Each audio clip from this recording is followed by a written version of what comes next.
Orde Baru G30S-PKI. Masa Orde Baru tidak pernah lepas dari krisis ekonomi, politik, dan sosial. Salah satu peristiwa penting yaitu gerakan PKI 30 September 1962 atau G30S-PKI. Latar belakang. 1. Ketidakstabilan politik masa demokrasi termimpin politik luar negeri condong ke Blok Timur, Jakarta, Peking, Pyongyang. 2. Konsep Nasakom atau nasionalis agama komunis, kedudukan PKI semakin kuat. 3. Konflik dengan TNI AD yang anti PKI. Tokoh korban G30S-PKI. Dengan kejadian ini, ada 7 tokoh TNI AD yang menjadi korban dan dimasukkan ke lubang sumur di daerah Lubang Buaya, Jakarta. Tokoh tersebut yaitu Jenderal Anumerta Ahmad Yani, Letjen Anumerta Suprapto, Letjen Anumerta Siswondo Parman, Mejen Anumerta Sutoyo Siswa Miharjo, Mejen Anumerta Donald Ishak Panjaitan, Mejen TNI Mas Tirto Darmo Haryono, Kapten Anumerta Pierre Tendean. Tokoh tersebut disebut dengan pahlawan revolusi yang diabadikan di Monumen Revolusi Lubang Buaya, Jakarta. Pasca terjadinya G30S-PKI, krisis ekonomi Indonesia saat itu mencapai tingkat inflasi 600%. Harga barang dan kebutuhan pokok melonjak tinggi hingga masyarakat tidak mampu membeli. Selain itu, ketersediaan barang pun juga semakin langka. Kelaparan dan kemiskinan terjadi di mana-mana. Ironisnya, pemerintah justru menggarap proyek mercusuar atau bangunan megah seperti GBK, Monas, Gedung Sarinah, Hotel Indonesia dengan patung selamat datang. Karena itu, masyarakat marah oleh pemerintah Presiden Soekarno. Kemarahan masyarakat itu memunculkan aksi-aksi untuk menuntut penyelesaian G30S-PKI. Aksi tersebut dipelopor oleh mahasiswa, pemuda, pelajar, buruh, wanita, guru, dan membentuk Front Pancasila pada tanggal 26 Oktober 1965. Setelah pembentukan Front Pancasila, aksi demokrasi untuk pembubaran PKI semakin luas. Sampai pada akhirnya, pada tanggal 12 Januari 1966, salah satu kesatuan Front Pancasila mendatangi DPR atau GR dan mengajukan Tritura atau Tri Tuntutan Rakyat. Tritura. Pada tanggal 12 Januari 1966, Kesatuan Aksi yang tergabung dalam Front Pancasila mendatangi DPR atau GR untuk mengajukan Tritura atau Tri Tuntutan Rakyat. Tritura berisi, bubarkan PKI, bersihkan kabinet dari unsur-unsur G30S-PKI, dan turunkan harga. Tritura tidak dipenuhi oleh Presiden Soekarno. Sebagai gantinya, Presiden Soekarno melakukan perubahan kabinet Dwi Kora menjadi kabinet 100 menteri. Kabinet baru ini masih ada tokoh-tokoh yang terlibat dalam peristiwa G30S-PKI. Pada saat pelantikan 100 menteri, pada 24 Februari 1966, Front Pancasila melakukan demonstrasi menuntut dipenuhinya Tritura. Aksi tersebut dihadang pasukan Cakrabirawa yang terdiri dari TNI AU, AD, AL, dan Polri. Demonstran dan pasukan Cakrabirawa bentrok dan menyebabkan gugurnya mahasiswa UI yaitu Arif Rahman Hakim.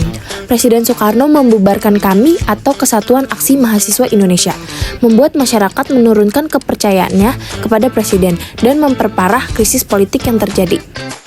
Untuk mengatasi krisis yang semakin memuncak, 11 Maret 1966, Presiden Soekarno mengadakan sidang kabinet. Sidang kabinet diboikot demonstran yang tetap menuntut pembubaran PKI. Saat berpidato, Soekarno diberitahu oleh Komandan Pasukan Cakrabirawa, yaitu Dirjen Sabur, bahwa di luar istana ada paduka berseragam tanpa tanda pengenal.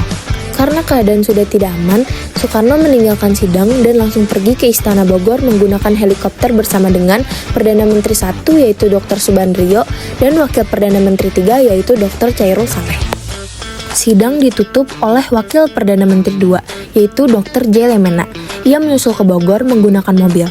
3 orang perwira TNI Angkatan Darat juga sepakat menyusul ke Bogor yaitu M. Yusuf, Amir Mahmud, dan Basuki Rahmat. Sebelum berangkat, mereka meminta izin kepada Soeharto. Selaku pimpinan TNI Angkatan Darat, pada saat itu Soeharto sedang sakit, dan ketiga perwira itu diizinkan pergi ke Bogor. Basuki Rahmat bertanya kepada Soeharto, apakah ada pesan yang hendak disampaikan kepada Presiden Soekarno? Soeharto menjawab, sampaikan saja bahwa saya tetap pada kesanggupannya, yaitu kesanggupan untuk membubarkan PKI asalkan mendapat kebebasan bertindak dari Presiden Soekarno. Di Istana Bogor, Presiden Soekarno membuat surat perintah untuk Letjen Soeharto. Surat perintah ini dikenal Super Semar atau Surat Perintah 11 Maret. Berisi pemberian mandat kepada Soeharto selaku Panglima TNI Angkatan Darat untuk memulihkan kondisi politik dan kewibawaan pemerintah. Super Semar.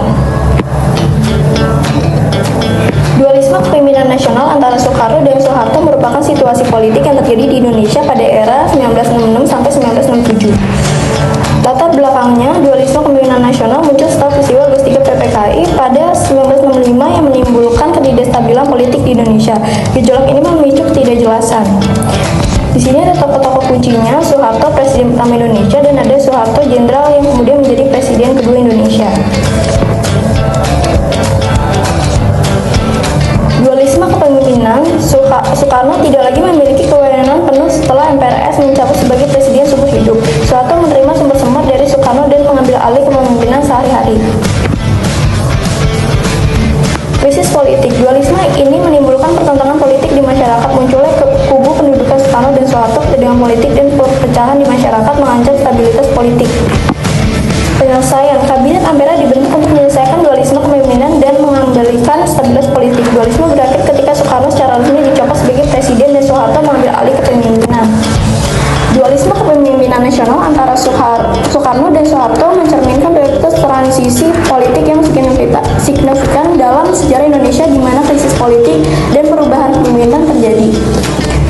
Sumber semar, surat pemberian mandat kepada Soeharto memulihkan kondisi politik dan kewibawaan pemerintah pada tanggal 12 Maret 1966. Setelah menerima sumber semar, Letjen Soeharto membubarkan dan melarang PPKI beserta ormas-ormas yang bernaung atau senada dengan PKI. Langkah ini diambil untuk memulihkan keamanan, ketenangan, stabilitas pemerintahan. Mereka juga mendapatkan dualisme kepemimpinan nasional pada tanggal 12 Juli 1966. Pertanggungjawaban terhadap peristiwa 23 PPKI pidato Nawakarsa ditolak oleh MPRS.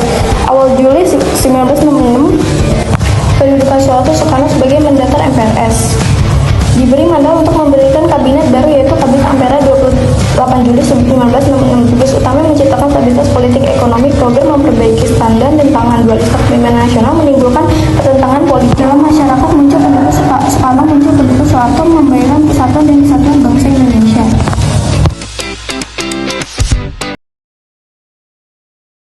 Dualisme kepemimpinan nasional. Dualisme kepemimpinan nasional pada tanggal 22 Juni 1966, Presiden Soekarno menyampaikan pidato berjudul Nawakarsa sebagai penanggung jawab terhadap peristiwa 23 PPKI. Namun isi pidato tersebut ditolak oleh MPRS. Sementara itu pada awal Juli 1966, sumber semar dijadikan sebagai ketetapan MPRS. Dengan demikian, Presiden Soekarno tidak dapat mencabut sumber semar dan secara hukum Soeharto memiliki kedudukan yang sama dengan Soeharto, yaitu sebagai mandaris MPRS. Soeharto diberikan mandat oleh MPRS untuk membentuk kabinet baru bernama Ampera yang diresmikan pada tanggal 28 Juli 1966. Tugas utama kabinet Ampera adalah menciptakan stabilitas politik. Pada tanggal 22 Februari 1967, secara resmi mengundurkan diri dari jabatannya. Dalam sidang istimewa MPRS tanggal 7 Maret 1967 dihasilkan tetapkan MPRS nomor 33 berisi penarikan mandat Soekarno atas segala kekuasaan dalam pemerintah Indonesia. MPRS kemudian mengubah Soeharto menjadi presiden pelantikan presiden.